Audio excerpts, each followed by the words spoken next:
Virginia leaders say the 40-year high inflation rate is only making matters worse for the existing housing affordability crisis. Today, Delegate Marcia Price and Congressman Bobby Scott held a roundtable discussion on how to fight this growing problem. Emily Harrison has the update in Newport News following that meeting.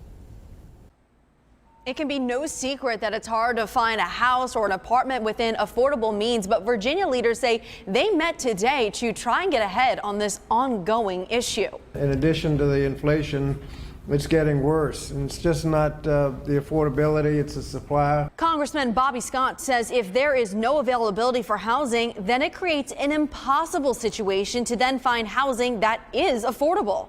You can't have people paying 50 and 60% or more of their income, or not being able to find affordable housing. Congressman Bobby Scott is not alone in trying to find a solution. He joined Delegate Marcia Price, who says she plans on submitting 3 bills alone just to address the affordable housing crisis. To make sure that affordable housing is available, it's safe, and that we're preventing evictions. And so that's what the conversation was continuing today. Together, Scott and Price presented several potential solutions, including looking at rising interest rates, the eviction process, and Section 8 vouchers.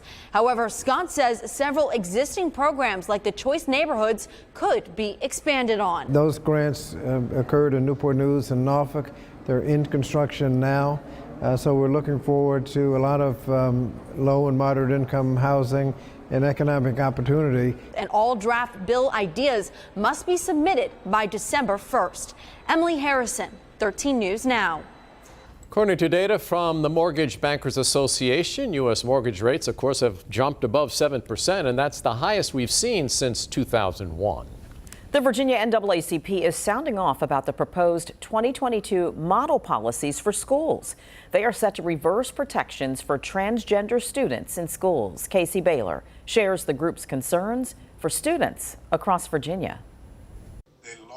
Leaders with the Virginia NAACP call Governor Glenn Youngkin's proposed policies discriminatory and a violation of law. The 2022 model policies violate the First Amendment rights of children in Virginia schools. Robert Barnett Jr., the president of the organization, says these policies are set to divide Virginia and discriminate against students. The policies are poorly thought out and poorly written solutions to a non-existent problem. Under the proposed policies, students must use bathrooms and locker rooms corresponding to their biological sex. School staff must only refer to a student's name and pronouns on their official record unless a parent says otherwise. Youngkin says the proposed changes will give parents a choice. The parents have not lost any rights that they have already had. Though Barnett feels these rules will do more harm than good for Virginia students. The researchers have found that when transgender youth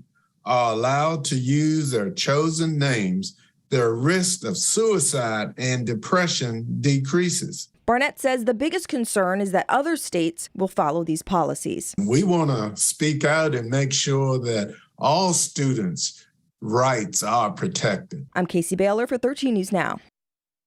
The 30-day public comment on the proposal closes tonight. The changes are expected to go into effect soon after. You still have time to share your thoughts, though. If you want to leave a comment, just look under links in the news on 13newsnow.com.